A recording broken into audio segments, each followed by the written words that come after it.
Welcome to the STARS program, seniors taking active roles in society. And now, here's your host, ANITA FINLEY. It's really sad for us to think that someone who is, whether it's a senior or anybody, who is not in charge of their health right now, and they find themselves in either a facility or even it could be at home, and they can't protect themselves, that there are people out there who are trying to hurt them. And I've always been very upset with this, of course, because this is my profession, to try to see and help, and people call me and what should I do? So I was so thrilled to meet Michael Brevda because he specializes in this. He specializes as a lawyer in helping people. And his article, Empowering Seniors to Stop Nursing Home Abuse, in our March issue, really made a very good case for this. So, Michael, I'm sure that you, as a very nice young man, with a family and parents and all, you could not stand to think that this would have happened to one of your loved ones. Yeah, it's. I want to thank you for having me on the show, ANITA. It's a pleasure. Thank you for having me. It is. These cases are more than your traditional personal injury cases. They are their own special breed, because an elder abuse case, whether it's a nursing home abuse, assisted living facility injury, even an injury that takes place in an acute care hospital, mm-hmm. when it occurs to somebody who's vulnerable, like a vulnerable adult, like a senior citizen that can't fend for themselves and maybe can't voice complaints for themselves, it's enraging. Because we're dealing with folks that are at the functional level of sometimes children, whether it's secondary to a mental disorder or a physical disorder. A lot of times, these are folks that really cannot protect themselves. So when we find out that these patients and these residents have either been physically abused and assaulted or neglected, resulting in injury, it's enraging, more so than your traditional car accident case or something like that. So yeah, it is absolutely the driving factor, both in our law firm's pursuit of justice for these victims, and also in some of the verdicts that we obtain. Some of the large nursing home abuse verdicts that juries have given across the state of Florida, those are driven by rage, because it's outrageous what happens to these senior citizens that are abused and neglected in these long-term care facilities. And when you think about the population growing, the baby boomers are turning into the senior adults, and also people know a lot more because of Google and other places. We know a lot more, and so we are more aware and alert. And I think now you should have a lot of people calling you, say, hey, I was at my mother's place the other day and this happened and that happened. And maybe before they wouldn't even have known to say anything. Sure. Knowledge is power, and the internet provides a ton of knowledge. And that's really what our firm website, which is seniorjustice.com, we try to be a purveyor of honest, informational, knowledge dispensing pages. We're not trying to sell you on anything or anything like that. But when you know what to look for in terms of injuries on at-risk seniors, really it enables not so much the victim, but the victim's family to cut through the BS, the explanations from the facility caretakers, and it allows them to really figure out, hey, there's something bigger afoot. There's a bigger problem here, and it enables them to investigate further. My guest is Michael Brevda, and he is a lawyer, but he specializes in elder abuse, among other things. But he's very passionate, as you can hear, and his law firm is Senior Justice Law Firm. So, carrying on what you just said, you know that I am sure every nursing home, every assisted living community, they must have meetings, and they must talk to the people who, are their employees, because they know they don't want a law firm. Their insurance is high enough. Well, what actually happens? Are these people that they hire, is it that those are not good hires, or is it that particular day that the person that's working just screwed up? Or what have you found in all the cases that you've done? So the caveat to this answer is that every case is different. A lot of times we have, a facility caretaker that's a good person. They had a bad day. We're all human. We all make mistakes. A lot of times we find out maybe this hire wasn't so good, and that may morph into what we call a negligent hiring or negligent retention case. More often than not, we find that the caretakers are overall pretty good. They're good-natured.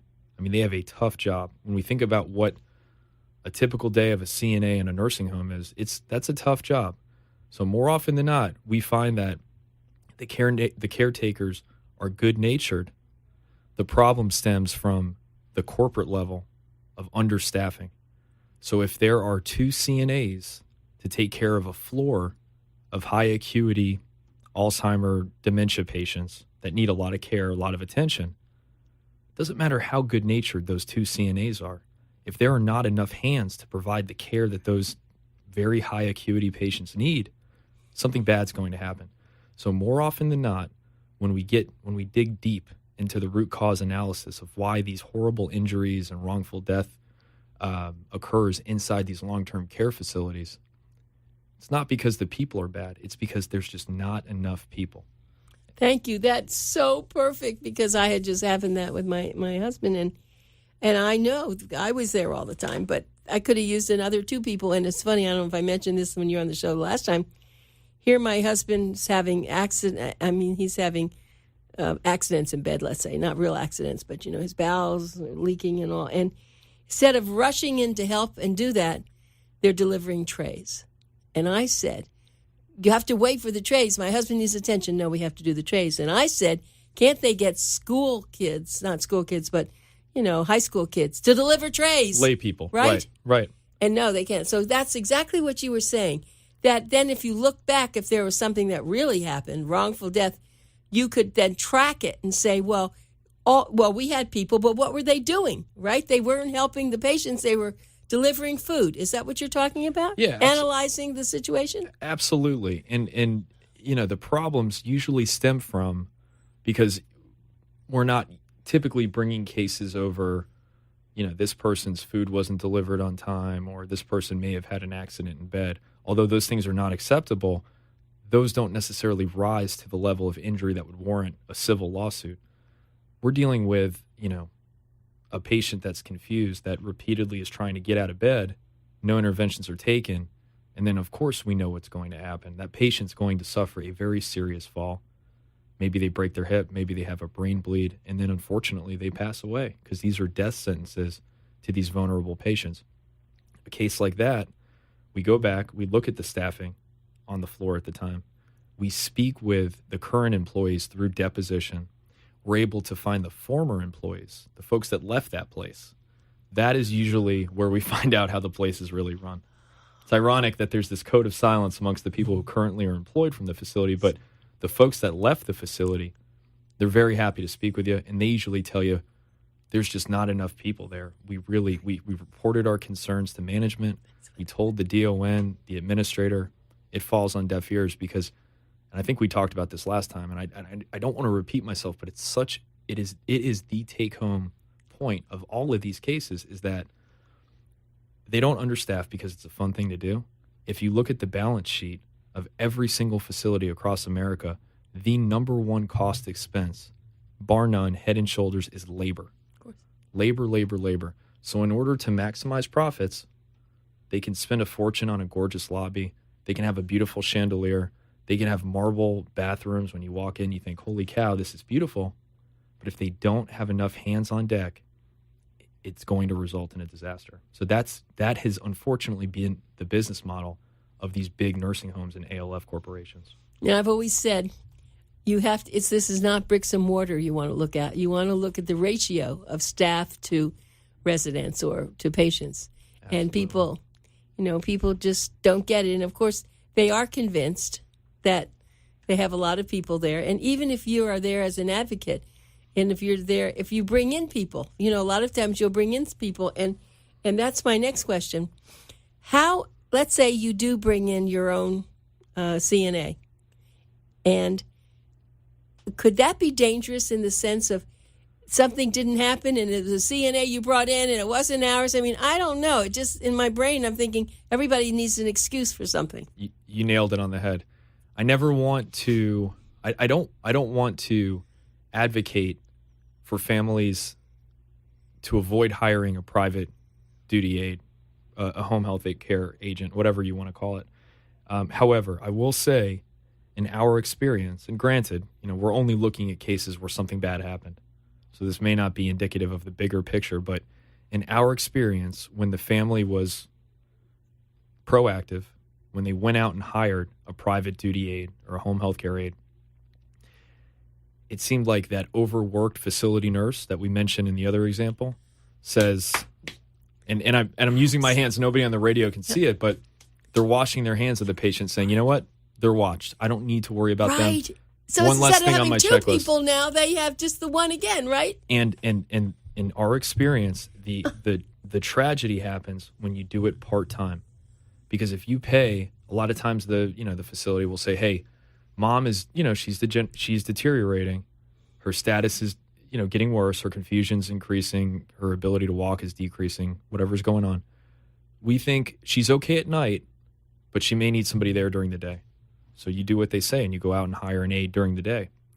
What happens is that facility nurse is, again, I'm doing the hand washing gesture, is saying, she's good. I don't need to worry about her. But guess what? At night, there's nobody there. And that's when the accident's going to happen. No, you're nights.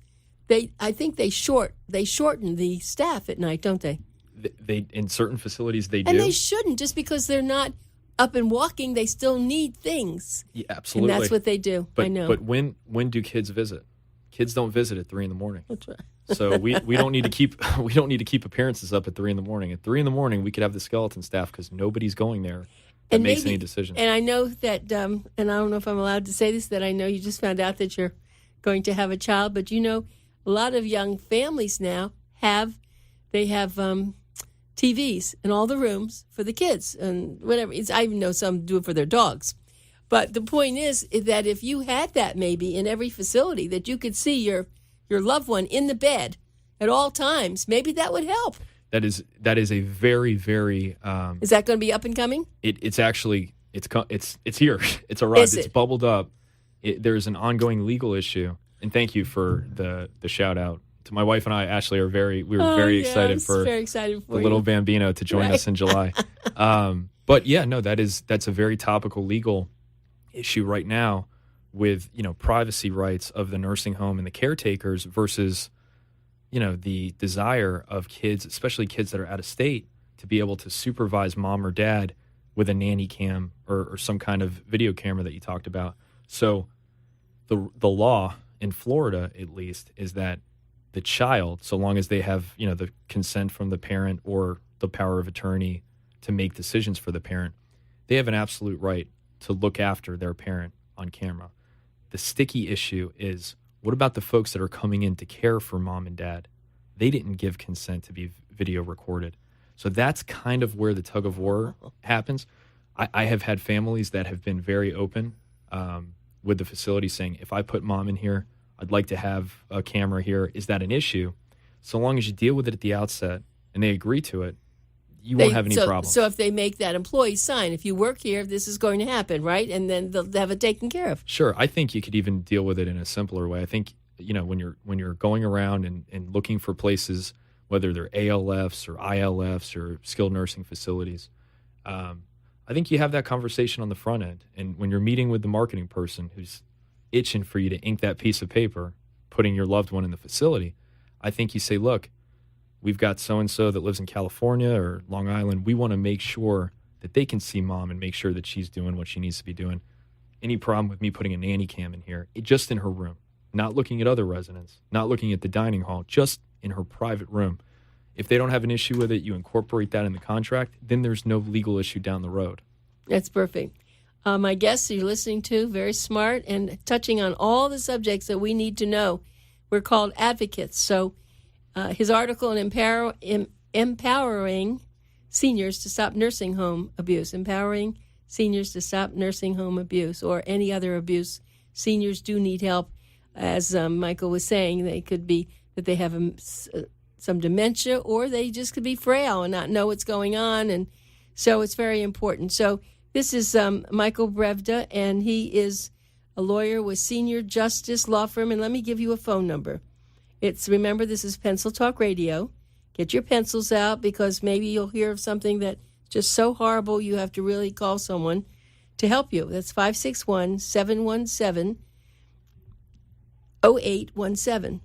561-717-0817. And they have a website, of course, and you can go to that website.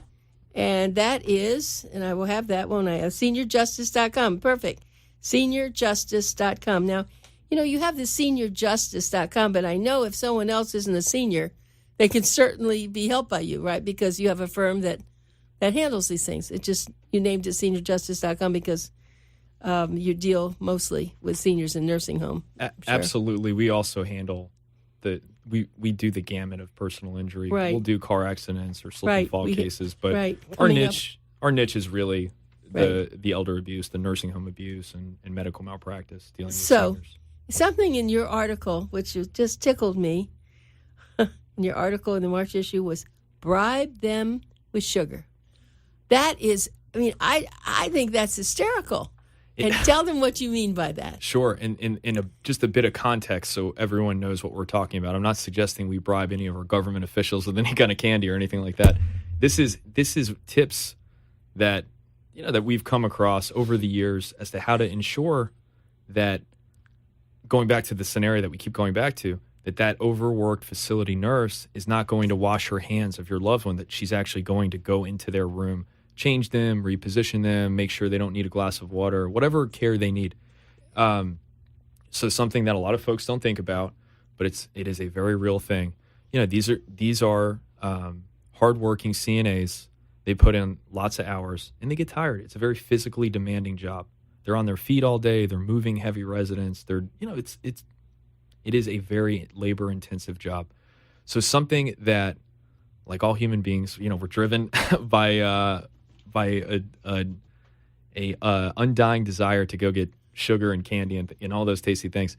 So we have found that families that are able to visit their loved one and refresh a candy jar on their bedside, letting the nurses know, hey, we're going to put Tootsie Rolls, peppermint, whatever. You find out what the people like, you put it out there, and you will see that they associate going into that room. I know it sounds like, you're almost like you're training, an animal or something, which is not the case. No. But you are right. It's a cheap, effective way to make sure they're going to check on mom or dad in that room, just in case something's going awry. Well, we have expos, and the funny thing, everyone wants them to come up to their table. And the one where you see loading, they always have all this candy or other kinds of things for them. Right. Because, and I've been guilty of it. I walk by and I haven't eaten all day or something. I grab some candy and that's okay. But I do see your point in there. And that's well taken, because what you have to do is get them to come in. Yeah. And if someone, a typical CNA is doing fine, but as you said, maybe that person had to work the night shift, the late shift, something, and they just don't do everything they're supposed to. And that is a problem, because I was going to bring up the next point of, are you called in when there are bed sores and decubitus? And yeah. Is that a big problem for you also? I would say that's probably our number one injury that we deal with, because it's one of those things, and you know this because of your background, that there are some examples where isolated incidents can happen because of compromised circulation and blood flow, but for the most part, bed sores or pressure ulcers or decubitus ulcers, whatever you want to call them, they shouldn't happen. Yeah. There is one reason why a pressure sore develops, and as the name implies, it is unrelieved pressure. So if a human being is unable to move themselves on their own, like you and I are sitting in a chair right now, and we're shifting ourselves, and I'm shifting. Right. Shifting right now. That's right, of course. We have the ability to do that because our body communicates to our brain, "Hey, I feel uncomfortable. I need to move and shift a little bit." That prevents our skin from breaking down from unrelieved pressure. Now, those at-risk residents that have a either physical or psychological compromised state, whether it's Alzheimer's, dementia, or they're paralyzed, or they don't have the strength to move themselves in bed, they need assistance to be moved in bed to prevent bed sores. If a patient is not turned at least every 2 hours in bed, that's the standard of care, every 2 hours, they will likely develop bed sores. And the counter to that is, if you have a bed sore, it's fairly straightforward how to prevent them. You move them off of the wound. You just reposition them every 2 hours, and that bed sore will not exist. And if it exists, it should heal. But yeah, unfortunately, the majority of our caseload is dealing with stage 4 bed sores, which are the worst kind of bed sores that you can have. Amazing. And so I can imagine what this must be like. Let's say someone does die, and who hires you? Usually the family. How do you track? Is what you said, you go back to some of the, first you have to make sure about the death, but then if you really believe in however you do that, then you go back to the former employees, and it must be a lot of tracking that you have to go through. This is not easy. It's a lot of work. Because everyone's trying to cover up everything. I'm sure they have to. You've got to take the records at, maybe with one eyebrow raised.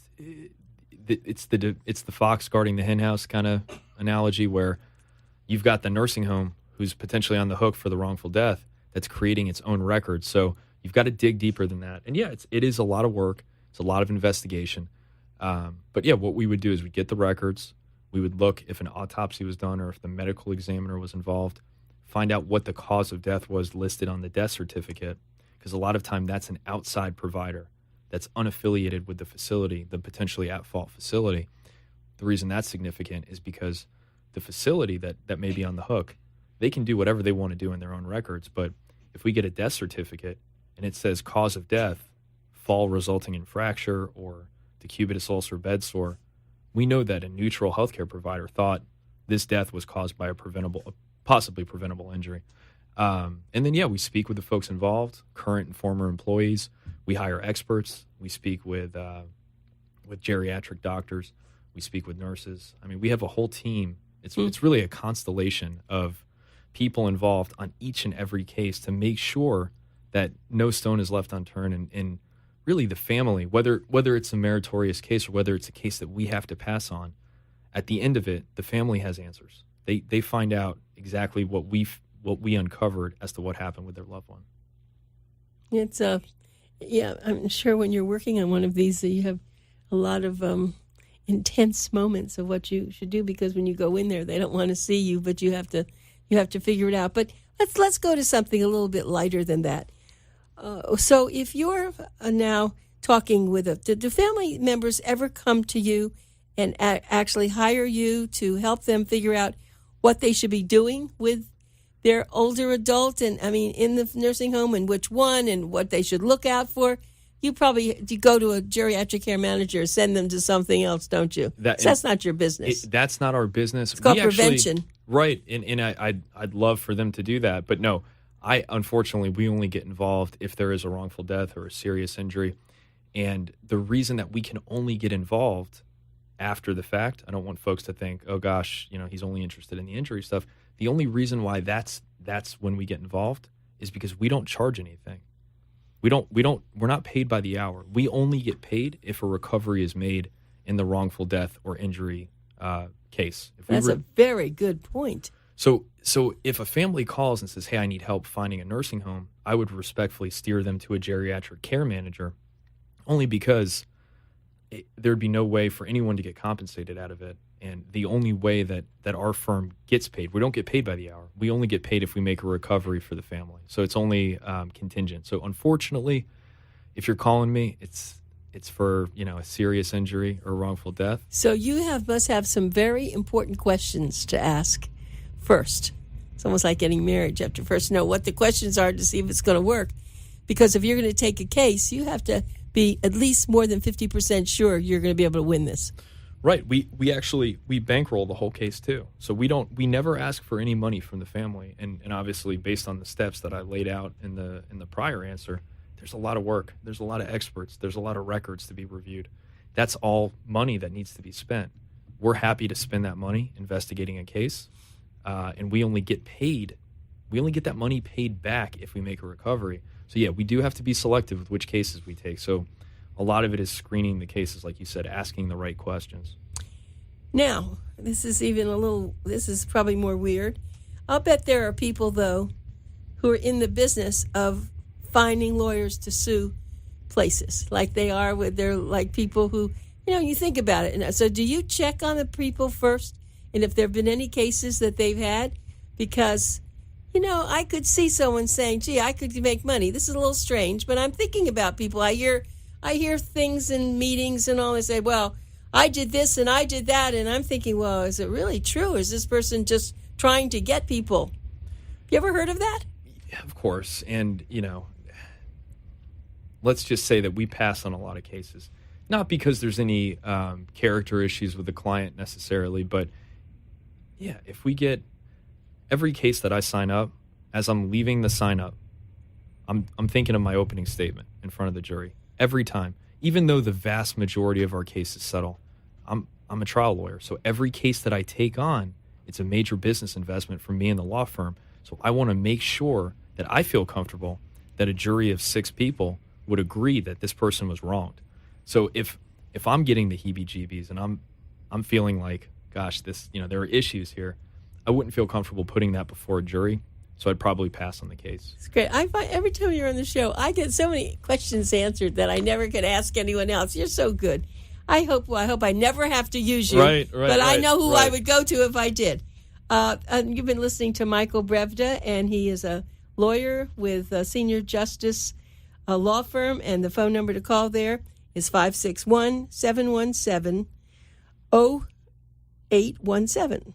717-0817. And the website is seniorjustice.com. And I just love having you on, and congratulations again. Thank you. And we'll see you another time. Always a pleasure. Thank you, Anita. Thank you so much, Michael.